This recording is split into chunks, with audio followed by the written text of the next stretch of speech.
യാതൊരു വാർ ക്രൈമും ചെയ്യാത്ത നല്ലവരായിട്ടുള്ള ഇസ്രായേലികൾ 2023 മുതൽ കൊന്നു തള്ളിയിട്ടുള്ളത് 300-ൽ പരം ജേർണലിസ്റ്റുകളെയാണ്. ഇതൊക്കെ കൊലാറ്ററൽ ഡാമേജ് എന്നാണോ നിങ്ങൾ കരുതിയത്? എന്നാൽ അല്ല, ഇതൊന്നും കൊലാറ്ററൽ ഡാമേജ് അല്ല. ഇതൊക്കെ ടാർഗറ്റ് ചെയ്തിട്ട് ഇതിനൊക്കെ കൃത്യമായിട്ടുള്ള റീസൺ ഉണ്ട്. ആ റീസൺ ആണ് ഇപ്പോൾ പുറത്തു വന്നിട്ടുള്ളത്. ഇപ്പോൾ ലബനീസിലെ 3 ജേർണലിസ്റ്റിനെ എയർ സ്ട്രൈക്കിലൂടെ ഇസ്രായേലികൾ കൊന്നിട്ടുണ്ട്. ഫാത്തിമ, ഷൊയ്ബ്, അതുപോലെ മുഹമ്മദ് എന്ന് പറയുന്ന 3 പേരെയാണ് എയർ സ്ട്രൈക്കിലൂടെ ഇസ്രായേലികൾ കൊന്നിട്ടുള്ളത്. ഇവിടെ ഇസ്രായേലി സ്പോക്ക് പേഴ്സൺ പറഞ്ഞിട്ടുള്ള കാരണം എന്ന് പറയുന്നത് ഈ ഷൊയ്ബ് എന്ന് പറയുന്നത് ഹിസ്ബുള്ളയുടെ മെമ്പറാണ്, അതുകൊണ്ടാണ് ആ ഒരു എയർ സ്ട്രൈക്കിലൂടെ അവരെ വധിച്ചിട്ടുള്ളത്. അപ്പോൾ മറ്റുള്ളവർ കൊലാറ്ററൽ ഡാമേജ് ആണോ? അല്ല, അതിനും വ്യക്തമായിട്ടുള്ള കാരണങ്ങളുണ്ട്. ഞാനൊരു വീഡിയോ വെക്കാം, അതിൽ നിങ്ങൾക്ക് വ്യക്തമാകും. ആ വീഡിയോ വെക്കുന്നതിന് മുമ്പ് നിങ്ങൾ മനസ്സിലാക്കേണ്ട ഒരു കാര്യം, according to international humanitarian law, deliberately attacking journalists and media center is considered as war crime and they are protected by Geneva Convention and UNSC resolution. ഇതൊക്കെ വെച്ച് പ്രൊട്ടക്ട് ചെയ്തിട്ടുള്ള ആളുകളാണ് ഈ ജേർണലിസ്റ്റ് എന്ന് പറയുന്നത്. ഇവരെയാണ് പ്രിസൈസ് ചെയ്തിട്ട് ടാർഗറ്റ് ചെയ്തിട്ട് കൊന്നിട്ടുള്ളത്. അപ്പോൾ ഇത് വാർ ക്രൈം അല്ലേ? അതുപോലെ ഇറാനിലെ ടെഹ്റാനിലുള്ള ഒരു മീഡിയ സെന്റർ കൂടി ഇസ്രായേൽ അറ്റാക്ക് ചെയ്തിട്ടുണ്ട്. അതിന്റെ വിഷ്വൽസും കൂടി വെക്കാം. അതിനു മുൻപായി ഷുഐബിനെയും ഫാത്തിമയുടെയും മുഹമ്മദിനെയും ഒക്കെ കൊന്നതിന്റെ യഥാർത്ഥ റീസൺ, കാരണം നിങ്ങൾ അറിഞ്ഞാൽ നിങ്ങൾക്ക് വ്യക്തമാകും. ഈ കഴിഞ്ഞ 300ഓളം ജേർണലിസ്റ്റിനെ കൊന്നിട്ടുള്ളത് കൃത്യമായിട്ടുള്ള ടാർഗറ്റ് വെച്ചിട്ട് കൊന്നതാണ്, അല്ലാതെ കൊലാറ്ററൽ ഡാമേജ് അല്ല എന്ന്.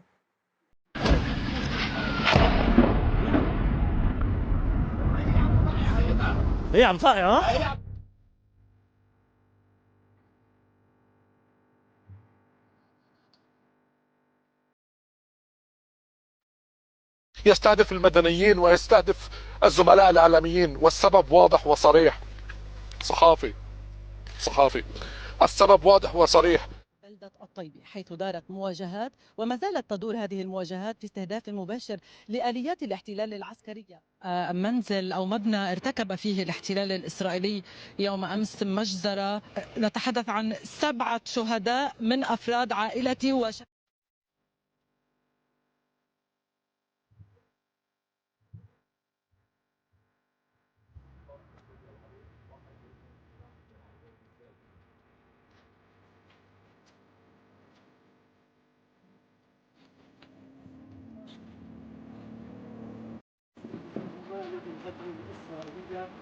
ارتقيا في سبيل نقل الحقيقة والواقع والكلمات.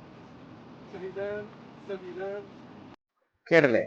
കൃത്യമായി ആളുകളെ തെരഞ്ഞു പിടിച്ചിട്ട് കൊല്ലുന്ന ഒരു കാര്യമാണ് ഇസ്രായേലി ചെയ്യുന്നത്. ഇവിടെ കൊല്ലാനുള്ള കാരണം ഷൊയ്ബ്, ഹിസ്ബുള്ള ആയതുകൊണ്ടല്ല, ഇവരുടെ റിപ്പോർട്ടിംഗ് ആണ് ഇവിടെ പ്രശ്നം. ഇതിൽ കണ്ടില്ലേ, ഫാത്തിമ അവർ റിപ്പോർട്ട് ചെയ്യുന്ന സമയത്താണ് ഈ ഒരു സ്ട്രൈക്ക് നടന്നിട്ടുള്ളത്. അത് മാത്രമല്ല, ഏകദേശം 1 മാസത്തിനുള്ളിലായിട്ട് ഇവരുടെ ഒരു ഇറാന്റെ സ്ട്രൈക്ക് മൂലം ഇവരുടെ വീട്ടിൽ, അതായത് ഫാമിലിയിലെ 7 പേര് കൊല്ലപ്പെട്ടിട്ടുണ്ട്. അപ്പോൾ അതിനെക്കുറിച്ചൊക്കെ ഇവർ റിപ്പോർട്ട് ചെയ്തിട്ടുണ്ട്. റിപ്പോർട്ട് ചെയ്യുമ്പോൾ എന്ന് പറയുന്നത് നല്ല രീതിയിൽ ഇസ്രായേലിനെ ക്രിട്ടിസൈസ് ചെയ്ത രീതിയിലാണ് ഇവരൊക്കെ റിപ്പോർട്ട് ചെയ്തിട്ടുള്ളത്. അതിന്റെ പേരിലാണ് ഇവരെ ഇപ്പോൾ കൊന്നിട്ടുള്ളത്, അതായത് ടാർഗറ്റ് ചെയ്തിട്ട് കൊന്നിട്ടുള്ളത്. അപ്പോൾ ഇതിൽ നിന്ന് തന്നെ വ്യക്തമാണ് മറ്റുള്ളവരെ, അതായത് 300ഓളം വരുന്ന ജേർണലിസ്റ്റുകളെ അവർ കൊലാറ്ററൽ ഡാമേജ് അല്ല എന്ന് ഈ ഒരു കാര്യം കൊണ്ട് തന്നെ നമുക്ക് വ്യക്തമാകും.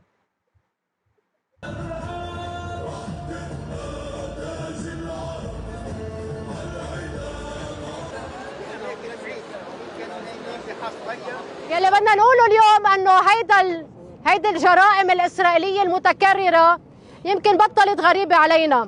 اسرائيل صارت عم ترتكب جرائم بلا ما يرف لها جفن. اليوم سمعنا العدو عم يتبجح بقتل الشهيد علي شعيب وعم بيفتخر بهيدا الشيء، يعني هو عم يرتكب جريمه وعم بيقول بكل فخر انه هو ارتكب جريمه. നിങ്ങൾ മനസ്സിലാക്കണം, ഇസ്രായേലികൾ ഒരു വാർ ക്രൈം ഇവിടെ മാത്രമല്ല ഇതിനു മുൻപ് ഗാസയിലൊക്കെ ചെയ്തു. അതായത് വാർ ക്രൈം ചെയ്തിട്ടും അവർ അതൊരു വലിയ എന്തോ അച്ചീവ്മെന്റ് പോലെയാണ് അവർ പുറത്ത് പറഞ്ഞിരിക്കുന്നത്. ഇവിടെ കണ്ടില്ലേ, ഹിസ്ബുള്ള എന്ന് പറഞ്ഞിട്ട് ഒരാളെ കൊന്നു, പക്ഷെ അതിനുള്ള യഥാർത്ഥ കാരണം എന്ന് പറയുന്നത് മറ്റുള്ളതാണ്. അതായത് സത്യസന്ധമായിട്ട് ഇവരെ ക്രിട്ടിസൈസ് ചെയ്യുമ്പോൾ അത് അവർക്ക് സഹിക്കുന്നില്ല, അതുകൊണ്ട് അവരെ അങ്ങ് വധിച്ചു കളയുന്നു. അതാണ് നടന്നുകൊണ്ടിരിക്കുന്നത്. പിന്നെ ജേർണലിസ്റ്റിന്റെ കാര്യം പറഞ്ഞിട്ട് കാര്യമൊന്നുമില്ല. കാരണം ഇസ്രായേലികൾക്ക് ഇല്ലല്ലോ. കുഞ്ഞുങ്ങളെ വരെ കൊല്ലുന്നവർക്ക് ജേർണലിസ്റ്റ് എന്ത്? അവർക്ക് എന്താണ് പ്രശ്നമല്ലേ? ഇനി തെഹ്റൈനിൽ, ഇറാനിൽ ഒരു ടെലിവിഷൻ, അതായത് ന്യൂസ് ചാനലാണ് അറബിയ TV എന്ന് പറഞ്ഞിട്ട്, അൽ അറബിയ. അത് സ്ട്രൈക്ക് ചെയ്തിട്ടുണ്ട് ഇപ്പോൾ ഇസ്രായേൽ.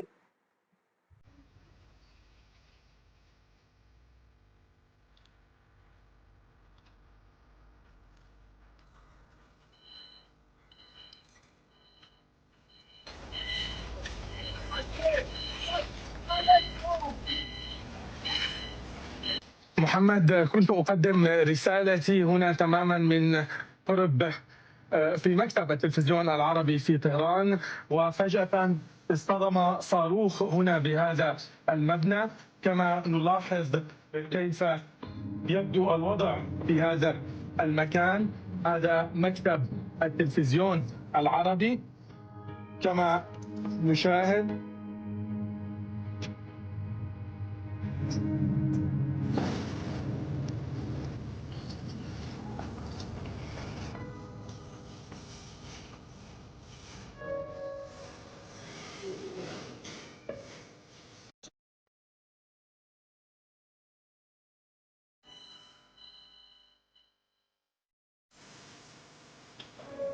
ഇവർ പറയുന്നത്, നമ്മൾ ഇതൊന്നും കണ്ടിട്ട് ഞങ്ങൾ തളരില്ല, ഞങ്ങൾ ഇനിയും കവർ ചെയ്യും. അതായത് ഇറാനിലുള്ള ന്യൂസസ് കവർ ചെയ്യുമെന്ന് തന്നെയാണ് ഇവർ പറഞ്ഞിട്ടുള്ളത്.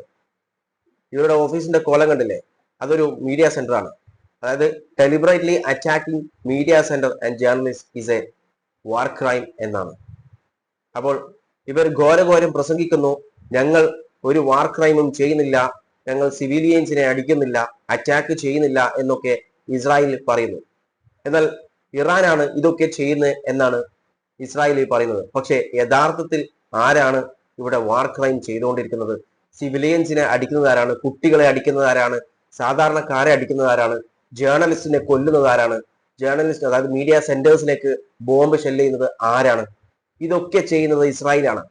ദാറ്റ് മീൻസ് അവരാണ് വാർ ക്രൈം ചെയ്തുകൊണ്ടിരിക്കുന്നത്.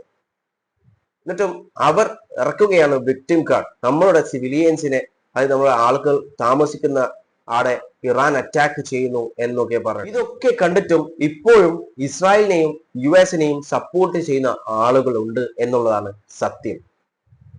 നമ്മൾ മനസ്സിലാക്കേണ്ടത്, ലോകത്തിലെ ഏകദേശം എല്ലാ രാജ്യങ്ങളും മനസ്സിലാക്കി കഴിഞ്ഞു ഇസ്രായേലും US-ഉം ചെയ്യുന്നതാണ് തെറ്റ് എന്ന്. അതുകൊണ്ടാണ് ഈ ഒരു വാറിന് അവർ സപ്പോർട്ട് ചെയ്യാത്തത്. പല തവണ US-ഉം ഇസ്രായേലും സപ്പോർട്ടിന് വേണ്ടി കെഞ്ചി യാചിച്ചു. ഒരു രാജ്യവും സപ്പോർട്ട് ചെയ്തില്ല. അതിൽ നിന്ന് തന്നെ വ്യക്തമാണ് ഇവരുടെ ഭാഗത്താണ് തെറ്റ് എന്നുള്ള കാര്യം. പക്ഷെ അത് മനസ്സിലാകാത്ത ഒരു കൂട്ടം ആളുകൾ